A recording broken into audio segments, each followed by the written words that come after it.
मैं किसी अपराधी या आपराधिक कृत्य का समर्थन नहीं करता हूं।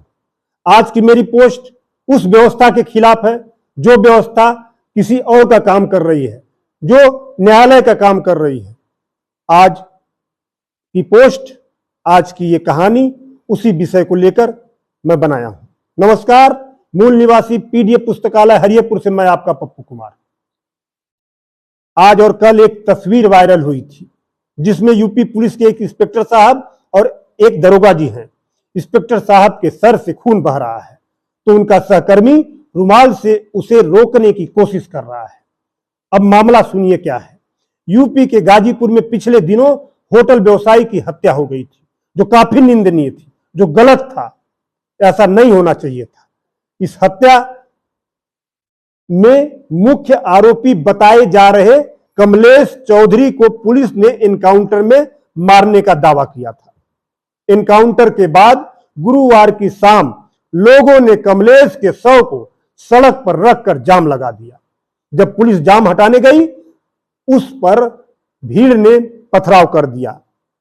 इस पथराव में कई पुलिसकर्मी घायल हो गए। उस तस्वीर में घायल पुलिसकर्मियों को देखा जा सकता है। वो भी किसी के लड़के हैं, किसी के बेटे हैं। कमलेश की हाल में ही शादी हुई थी। शादी के 37वें दिन यूपी पुलिस ने उसका एनकाउंटर कर दिया। दैनिक भास्कर से उसकी पत्नी मनीषा ने कहा कि मेरे पति निर्दोष थे। पुलिस उन्हें रामपुर से जबरन उठाकर लाई थी। 30 मई को मुझे और मेरी प्रधान जेठानी को पुलिस ने थाने में बिठाए रखा। मेरी आंखों के सामने थाने में पुलिस ने मेरे पति को बुरी तरीके से पीटा। इसके बाद जंगल ले जाकर उनका एनकाउंटर कर दिया।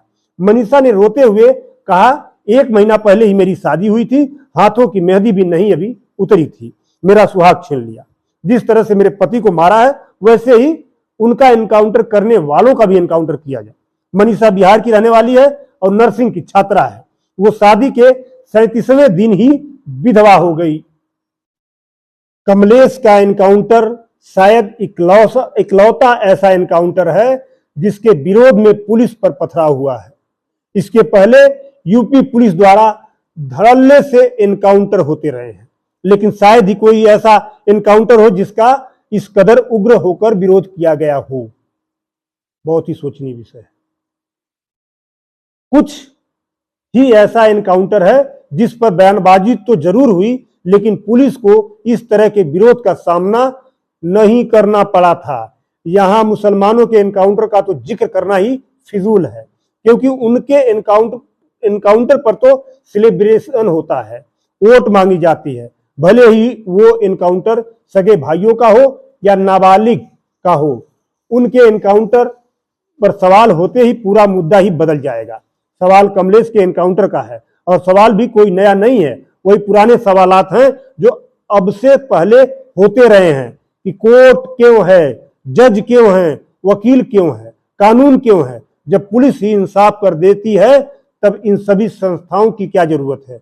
यही सवाल है। ये सवाल भी इसलिए है क्योंकि भारत मदर ऑफ डेमोक्रेसी है। अगर डेमोक्रेसी ना होती तो ये सवाल भी नहीं होते। बहरहाल सचेत करना ही है कि कोई भी लोकतंत्र तभी सशक्त होता है जब उसके सभी संस्थाएं राजनीतिक दबाव से मुक्त हो। क्या मदर ऑफ डेमोक्रेसी की किसी भी संस्था का चीफ इस देश के जिम्मेदार नागरिकों की आंखों में आंखें डालकर कह सकता है कि उसकी संस्था पर कोई ऊपरी दबाव नहीं रहता है? बाकी कमलेश के एनकाउंटर हो या किसी दूसरे का, कहना वही है जो इलाहाबाद हाईकोर्ट ने पिछले दिनों कहा था कि आरोपी को सजा देना पुलिस का काम नहीं है, यह केवल न्यायपालिका का अधिकार है। सवाल यह है कि क्या यूपी में कोर्ट की इस टिप्पणी का कोई महत्व है? अगर नहीं तो क्या ये कोर्ट की अवमानना नहीं है? आज के लिए इतना ही। बहुत बहुत धन्यवाद। जय भीम, जय समाजवाद, भारत माता की जय, जय हिंद, सबको प्रणाम, जय संविधान, धन्यवाद, जय जोहार।